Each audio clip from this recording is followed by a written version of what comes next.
Cześć, dzień dobry. Mówi Dorota Frajtak z Kreatywnie.com. Dziś mam dla Ciebie pudełko na chusteczki zjawiskowo postarzone w stylu vintage z foremką marki Prima. Zaczynam właśnie od tej foremki w liście. Pomyślałam, że te eleganckie, szlachetne, klasyczne w kształcie liście dębowe bardzo fajnie mi się przydadzą do tego projektu i za pomocą zwykłej mąki ziemniaczanej troszeczkę posypuję wnętrze foremki, dlatego że pracuję z lekką masą modelarską silikonową, a ponieważ foremki są z bardzo porządnego silikonu, ta masa jest dosyć miękka, to żeby było mi ją łatwiej wydobyć i nie naruszyć jej kształtu, sobie najpierw tą foremkę posypuję mąką ziemniaczaną i to się naprawdę super sprawdza. Masa może być zupełnie świeża, mięciutka, a wszystko fajnie wychodzi.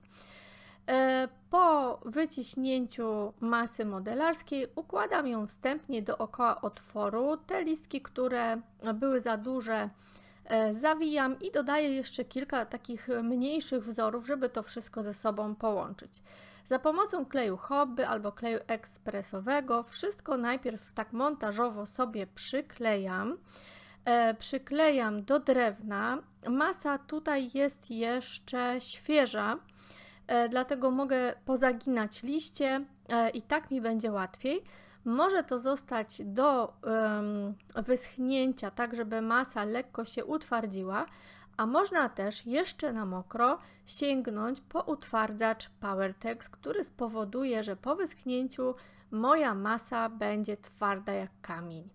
Czyli robię sobie mieszankę białego PowerTexu albo PowerTexu w kolorze Ivory, nie ma to większego znaczenia, z piaskiem. Piasek jest bardzo drobny, drobnoziarnisty i on wprowadza do tego PowerTexu mat i taką też większą przyczepność farb kredowych, które przyjdą na to. Maluję górę pudełka i bardzo dokładnie maluję moje foremki. Używam dosyć cienkiego pędzla tutaj tak, żeby wejść we wszystkie zakamarki i staram się wypełnić wszystkie szczeliny między tymi foremkami, bądź dokleić jeszcze ewentualnie za pomocą PowerTexu pewne odstające jeszcze elementy. Jakby też prowadzę taki rodzaj szpachlowania, wypełniam otworki i bardzo dokładnie maluję górę. Boków pudełka nie muszę malować, bo ja go nie utwardzam, więc po wyschnięciu góry wysuwam sobie dolną część drewnianą zasuwkę z mojego pudełka na chusteczki i zabieram się za pierwszy kolor farby kredowej. Jest to kolor o nazwie Vintage, tak jak to pudełko. Czyli zaczynam sobie od pomalowania bardzo cienką warstwą mojej zasuwki, a następnie ścianki boczne maluję, nie do końca malując całą górę.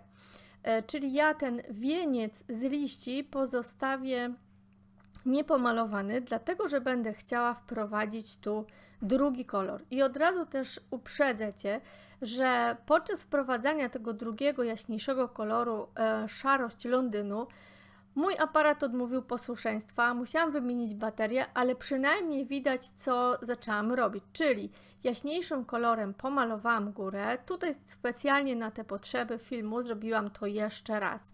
Pomalowałam świeżą farbę szarość Londynu. Jest to pędzel do szablonów albo pędzel do cieniowania. I kiedy ta jasna farba jeszcze jest mokra, wracam do koloru vintage i wprowadzam go tak, żeby oba te kolory się ze sobą przemieszały i pocieniowały. Pracuję techniką tepowania, czyli nie pocieram, nie robię jakichś kółeczek, zakrętasków, tylko jakby stukam tak, żeby te farby się pocieniowały i pomieszały. Tak przygotowane pudełko ozdobię jeszcze taką techniką postarzającą za pomocą szpachelki i koloru brązowy lód.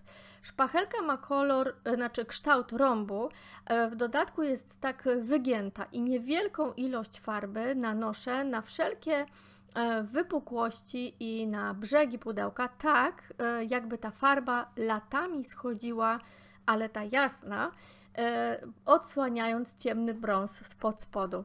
Jest to zabieg, który pozwala mi na to, żeby nie używać wosku pod spodem i papieru ściernego, tylko za pomocą efektu malarskiego wprowadza mocny styl vintage, mocne postarzenie i jest to bardzo efektowne. Wręcz cheapy look, powiedziałabym.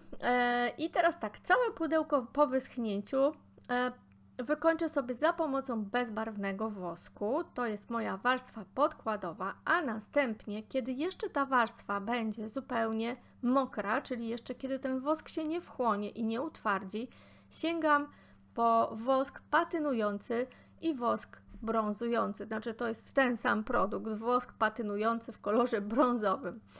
Za pomocą pędzla najpierw nanoszę taki nadmiar tego produktu właśnie w moje listki. Chodzi mi o to, żeby ten kolor wszedł w szczeliny i podkreślił jakby cienie. Następnie za pomocą mokrej chusteczki bądź papieru wycieram nadmiar tego wosku i to, co miało pozostać w szczelinach, pozostaje. I kontynuuję tą pracę postarzającą, aż pudełko będzie wystarczająco postarzone, wystarczająco spatynowane.